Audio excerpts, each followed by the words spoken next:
2 Samuel 1. Now it happened after the death of Saul that David returned from striking down the Amalekites. Then David remained 2 days in Ziklag. Now it happened that on the third day, behold, a man came out of the camp from Saul, and his clothes were torn, and dust was on his head. And it happened, when he came to David, that he fell to the ground and prostrated himself. Then David said to him, From where do you come? And he said to him, I have escaped from the camp of Israel. And David said to him, How did things go? Tell me now. And he said, The people have fled from the battle, and also many of the people have fallen and are dead. And Saul and Jonathan his son are dead also. So David said to the young man who told him, How do you know that Saul and his son Jonathan are dead? And the young man who told him said, By chance I happened to be on Mount Gilboa, and behold, Saul was leaning on his spear. And behold, the chariots and the horsemen pursued him closely. Then he turned to look behind him, and he saw me and called to me, and I said, Here I am. And he said to me, Who are you? And I answered him, I am an Amalekite. Then he said to me, Please stand beside me and put me to death, for agony has seized me, because my life still lingers in me. So I stood beside him and put him to death, because I knew that he could not live after he had fallen. And I took the crown which was on his head, and the bracelet which was on his arm, and I have brought them here to my lord. Then David took hold of his clothes and tore them, and so also did all the men who were with him. And they lamented and wept and fasted until evening for Saul and his son Jonathan, and for the people of Yahweh in the house of Israel, because they had fallen by the sword. And David said to the young man who told him, Where are you from? And he answered, I am the son of a sojourner, an Amalekite. Then David said to him, How is it you are not afraid to send forth your hand to destroy the anointed of Yahweh? And David called one of the young men and said, Approach and fall upon him. So he struck him, and he died. And David said to him, Your blood is on your head, for your mouth has answered against you, saying, I have put the anointed of Yahweh to death. Then David chanted with this funeral lament over Saul and Jonathan his son. And he told them to teach the sons of Judah the song of the bow. Behold, it is written in the book of Jashar. Your beauty, O Israel, is slain on your high places. How have the mighty fallen? Tell it not in Gath, proclaim it not in the streets of Ashkelon, lest the daughters of the Philistines be glad, lest the daughters of the uncircumcised exult. On mountains of Gilboa, let not dew or rain be on you, nor fields of offerings. For there the shield of the mighty was defiled, the shield of Saul, not anointed with oil. From the blood of the slain, from the fat of the mighty, the bow of Jonathan did not turn back, and the sword of Saul did not return empty. Saul and Jonathan, beloved and pleasant in their life, and in their death they were not separated. They were swifter than eagles, they were mightier than lions. O daughters of Israel, weep over Saul, who clothed you luxuriously in scarlet, who put ornaments of gold on your clothing. How have the mighty fallen in the midst of the battle? Jonathan is slain on your high places. I am distressed for you, my brother Jonathan. You have been very pleasant to me. Your love to me was more wonderful than the love of women. How have the mighty fallen, and the weapons of war perished? 1 Corinthians 12. Now concerning spiritual gifts, brothers, I do not want you to be ignorant. You know that when you were pagans, you were being led astray to the mute idols, however you were led. Therefore I make known to you that no one speaking by the Spirit of God says, Jesus is accursed, and no one can say, Jesus is Lord, except by the Holy Spirit. Now there are varieties of gifts, but the same Spirit.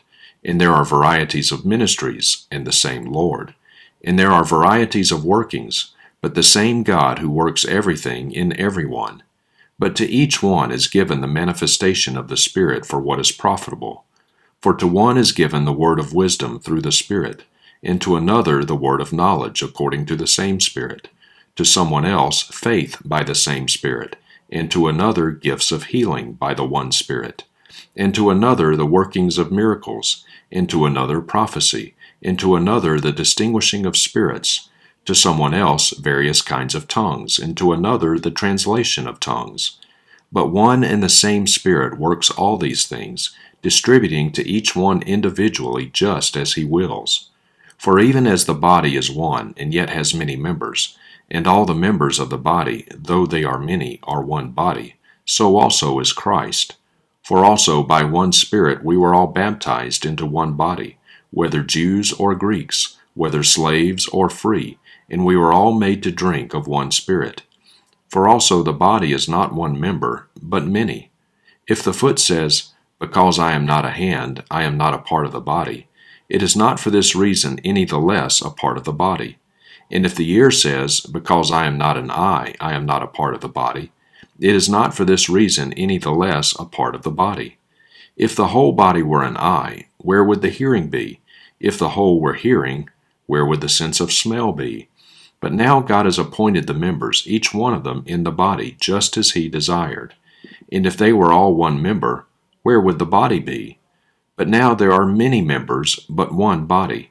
And the eye cannot say to the hand, I have no need of you, or again the head to the feet, I have no need of you. On the contrary, how much more is it that the members of the body which seem to be weaker are necessary? And those members of the body which we think are less honorable, on these we bestow more abundant honor, and our less presentable members become much more presentable, whereas our more presentable members have no such need. But God has so composed the body, giving more abundant honor to that member which lacked, so that there may be no division in the body, but that the members may have the same care for one another. And if one member suffers, all the members suffer with it. If one member is honored, all the members rejoice with it. Now you are Christ's body, and individually members of it.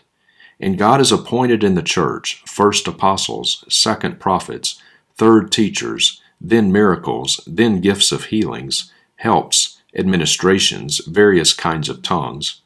Are all apostles? Are all prophets? Are all teachers? Are all workers of miracles? Do all have gifts of healings? Do all speak with tongues? Do all translate? But you earnestly desire the greater gifts, and I will yet show you a more excellent way. Ezekiel 10. Then I looked, and behold, in the expanse that was over the heads of the cherubim, something like a sapphire stone, in appearance in the likeness of a throne, appeared above them. And he spoke to the man clothed in linen, and said, Enter between the whirling wheels under the cherubim, and fill your hands with coals of fire from between the cherubim, and scatter them over the city. And he entered in my sight. Now the cherubim were standing on the right side of the house when the man entered, and the cloud filled the inner court. Then the glory of Yahweh rose up from the cherub to the threshold of the house, and the house was filled with the cloud, and the court was filled with the brightness of the glory of Yahweh. Moreover, the sound of the wings of the cherubim was heard as far as the outer court, like the voice of God Almighty when He speaks. Now it happened that when He commanded the man clothed in linen, saying, Take fire from between the whirling wheels, from between the cherubim, he entered and stood beside a wheel. Then the cherub sent forth his hand from between the cherubim to the fire which was between the cherubim, took some up, and put it into the hands of the one clothed in linen, who took it and went out. And the cherubim appeared to have the form of a man's hand under their wings. Then I looked, and behold, 4 wheels beside the cherubim, 1 wheel beside each cherub, and the appearance of the wheels was like the gleam of a Tarshish stone. As for their appearance, all 4 of them had the same likeness, as if 1 wheel were within another wheel. As they went in any of their 4 directions without turning as they went. But they went in the direction which they faced without turning as they went. And their whole body, their backs, their hands, their wings, and the wheels were full of eyes all around, the wheels belonging to all 4 of them. The wheels were called in my hearing the whirling wheels, and each one had 4 faces. The first face was the face of a cherub, the second face was the face of a man, the third the face of a lion, and the fourth the face of an eagle.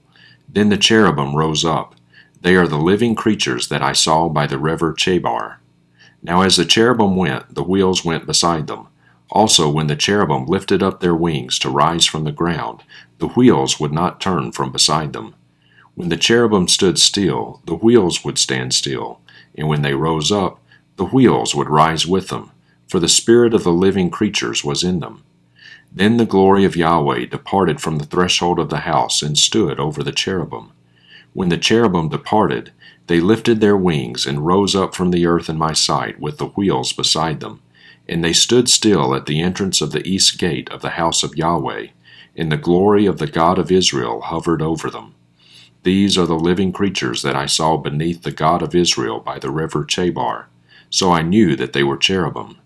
Each one had 4 faces, and each one 4 wings, and beneath their wings was the likeness of human hands. As for the likeness of their faces, they were the same faces whose appearance I had seen by the river Chebar. Each one went straight ahead. Psalm 49. For the choir director of the sons of Korah, a psalm. Hear this, all peoples. Give ear, all inhabitants of the world, both low and high, rich and poor together. My mouth will speak wisdom, and the meditation of my heart will be discernment. I will incline my ear to a proverb. I will express my riddle on the harp. Why should I fear in days of evil, when the iniquity of my supplanters surrounds me, even those who trust in their wealth and boast in the abundance of their riches? Truly, no man can redeem his brother. He cannot give to God a ransom for him. For the redemption price for their soul is costly, and it ceases forever, that he should live on eternally, that he should not see corruption. For he sees that even wise men die, the fool and the senseless alike perish and leave their wealth to others. Their inner thought is that their houses are forever, and their dwelling places from generation to generation. They have called their lands after their own names, but man in his honor will not endure. He is like the animals that perish. This is the way of those who are foolish, and of those after them who are pleased with their words. Selah. As sheep they are appointed for Sheol. Death will shepherd them, and the upright shall have dominion over them in the morning, and their form shall be for Sheol to consume, far away from his habitation. But God will redeem my soul from the power of Sheol, for he will receive me. Selah. Do not be afraid when a man becomes rich, when the glory of his house increases. For when he dies, he will not take any of it. His glory will not descend after him. For while he lives, he blesses his soul. And men will praise you when you do well for yourself. But his soul shall go to the generation of his fathers. They will eternally not see light. Man in his honor, but who does not understand, is like the animals that perish.